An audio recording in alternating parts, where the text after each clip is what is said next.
కుటుంబాన్ని ఖచ్చితంగా ఆదుకోవాల్సినటువంటి అవసరం ఉంది. ఆ కుటుంబాంతో వెన్నుండి నడవాల్సినటువంటి అవసరం ఉంది. అటువంటి ఆ కుటుంబం ఏ కమ్యూనిటీ అయితే ఆ కుటుంబం ఉందో ఆ కమ్యూనిటీ లీడర్స్ వెళ్ళి ఆ కుటుంబాన్ని పరామర్శించి వాళ్ళకు భరోసా ఇచ్చినందుకు వారందరికి కూడా నా అభినందనలు తెలియజేస్తా ఉన్నాను. వారికి నా నమస్కారాలు కూడా తెలియజేస్తా ఉన్నాను. మనుషులుగా ఒక బాధిత కుటుంబానికి వెళ్ళి అండగా ఉండి మేము మీకున్నాము అని ఒక భరోసా ఇచ్చినందుకు వారందరికి కూడా నమస్కారాలు తెలియజేస్తా ఉన్నా. అయితే ఇక్కడ సమస్య ఏంటంటే గొడవ జరిగింది అతను కాపనో ఇతను కమ్మనో కాదు. అతను ఎవరైతే హత్య చేశాడో అతని భార్యతో మిస్బిహేవ్ చేయటం వల్ల జరిగినటువంటి గొడవ స్టార్టింగ్.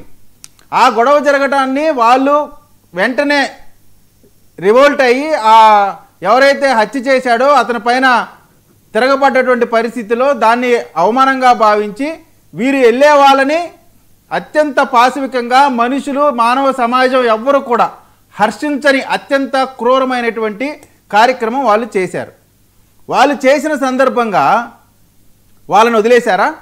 పోలీసులు ఏమన్నా వాడిని ఎవడైతే హత్యలు చేశాడో అతను తెల్లారే పెళ్ళిళ్ళకి పేరెంటాలకి ఫంక్షన్లకి తిరుగుతున్నాడు. అతను ఏమన్నా జరిగిన వెంటనే అతన్ని అరెస్ట్ చేశారు. అతనితో ఆపలేదు.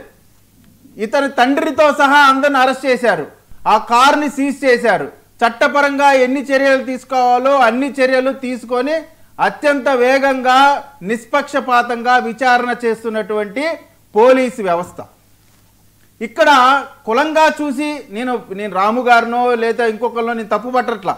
వాళ్ళ కులానికి సంబంధించి వాళ్ళు చనిపోయారు కాబట్టి వాళ్ళ బాధలో చెప్తున్నారు. కానీ వారికి విజ్ఞప్తి చేస్తా ఉన్నాను, ఇదేదో కులాల మధ్య చిచ్చులాగా మీరు మాట్లాడమాకండి దయచేసి. దీన్ని తెలుగుదేశం పార్టీకో లేదా ఇంకొకరికో ఆపాదించమాకండి. ఇది ఈ రాష్ట్రంలో ఈరోజు వాస్తవంగా జరగాల్సినటువంటి చర్చ ఏంటి? గూగుల్ డేటా సెంటరు, అదేవిధంగా ఈ రోజున ప్రధానమంత్రి గారు పెట్టుబడులు, అభివృద్ధి, సంక్షేమం ఇవన్నీ జరుగుతూ ఉన్నటువంటి ఈ సందర్భంలో దీనిపైన చర్చ జరగడం అత్యంత విచారకరమైనటువంటి సంఘటన, బాధాకరమైనటువంటి సంఘటన.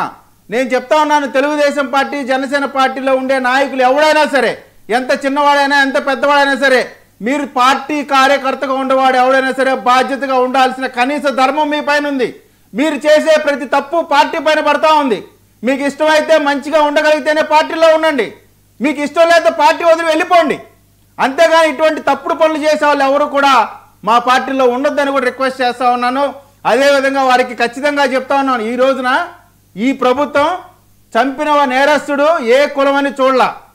వీళ్ళు చెప్తా ఉన్నారు ఏదో కమ్మ కులం మొత్తం కాపుల మీద దాడి చేస్తుంది, ఇది మా పైన దాడి, ఇది కమ్మ కులం పైన దాడి కాదు. ఒక నేరస్తుడు ఒక ఉన్మాది చేసినటువంటి నేరం, దాన్ని కులాలకు ఆపాదించమాకండి, కులంగా చూడమాకండి. ఇది కులంగా చూడటం ద్వారా ఆంధ్ర రాష్ట్రంలో అశాంతి నెలకొనేటువంటి పరిస్థితి ఉంది. ఈ రోజు నేను అడుగుతా ఉన్నానండి, నేను కులం ప్రస్తావించట్లా. సుబ్రహ్మణ్యం అనేవాడిని చంపాడు. చంపిన అనంతబాబు కులం చూసి ఆ కులం వాళ్ళు ఈ కులం వాళ్ళని దాడి చేసి చంపుతున్నారంటారా? వాళ్ళు ఏదో వాడు నేరస్తుడు వాడు తప్పుడు అంటారా? కాబట్టి ప్రతిదానికి రెండు కులాల మధ్య చిచ్చు లేకే విధంగా మాట్లాడటం తప్పు సార్. రెండోది, అనేకమైనటువంటి అంశాలు రాము గారు చెప్పారు. సరే, రాము గారు ఒక కుల నాయకుడిగా అనేకమైన అంశాలు చెప్పారు, వారు బాధని అడ్రస్ చేశారు. ఈ రోజు వరకు అసలు వైసీపీ వాళ్ళు వెళ్ళారా? ప్రభుత్వ పరంగా చేయాల్సినటువంటి అన్ని కార్యక్రమాలు ప్రభుత్వం చేస్తుంది. ప్రభుత్వం ఏం చేస్తుంది? చట్టపరంగా నేరస్తుల్ని శిక్షిస్తుంది, ఆ కుటుంబాన్ని ఏ విధంగా ఆదుకోవాలో చూస్తుంది. కానీ వీళ్ళు ఇప్పుడు కూడా సురేష్ గారు అనేక మాటలు చెప్తా ఉన్నారు. ఈ రోజు నాకు అసలు నా కులానికి సార్, ఇక్కడ కులం కాదండి, నేరస్తుడు. రిజర్వేషన్ అసలు ఎవరు పోండి అన్నాడు జగన్మోహన్ రెడ్డి. ఇదే చంద్రబాబు నాయుడు గారు ఈబీసీ రిజర్వేషన్ లో 5%, 0.5% కాపులకు ఇచ్చారు. దాన్ని నెరవేర్చలేనటువంటి జగన్మోహన్ రెడ్డి గారి ప్రభుత్వం. కాబట్టి ఇక్కడ మేము కులంగా చూడొద్దు, కులాల ప్రస్తావన తేవద్దు. ఏ కమ్మ కులం వాళ్ళు కూడా ఎవరిని ఒకరు చంపమని చెప్పరు. ఎవరు కూడా ఈ రోజున ఇందాక గొట్టిపాటి రవికుమార్ గారి గురించి వాళ్ళ ఎమ్మెల్యేల గురించి మాట్లాడారు. వాళ్ళందరూ ఏదో ఇన్ఫ్లుయెన్స్ చేశారు పోలీసుల్ని అని. నిజంగా పోలీసులు ఇన్ఫ్లుయెన్స్ చేస్తుంటే ఇంత వేగంగా చర్యలు తీసుకుంటారా? ఈ విధంగా తండ్రితో సహా అందరిని అరెస్ట్ చేస్తారా? పూర్తి స్వేచ్ఛ ఇచ్చారు. ఎవరిని కూడా నేరస్తుల్ని సార్ మా పార్టీ అయినా ఏ పార్టీ అయినా ఎక్కడైనా క్షమించినా వదిలేసిన సందర్భాలు ఉన్నాయా చూపించండి. ఓకే, కాబట్టి గొట్టిపాటి రవికుమార్ గారు ఏదో ఇన్ఫ్లుయెన్స్ చేశారనేది పూర్తిగా అవాస్తవం. ఇది కులాల మధ్య చిచ్చులాగా మాట్లాడటం అనేది అత్యంత బాధాకరం.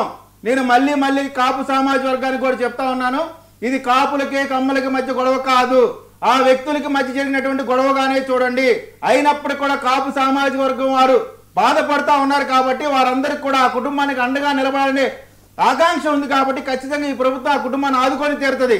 అంతేకాదు ఈ నేరస్తుడి యొక్క ఆస్తులన్నీ సీజ్ చేసి ఆ కుటుంబానికి ఇవ్వాల్సిన బాధ్యత కూడా ఉంది. Right, okay. బుజ్జి వర్మ గారు నమస్తే. ఓకే, మీతో పాటు ప్యానల్ లో పాల్గొన్న వాళ్ళందరికీ నమస్తే.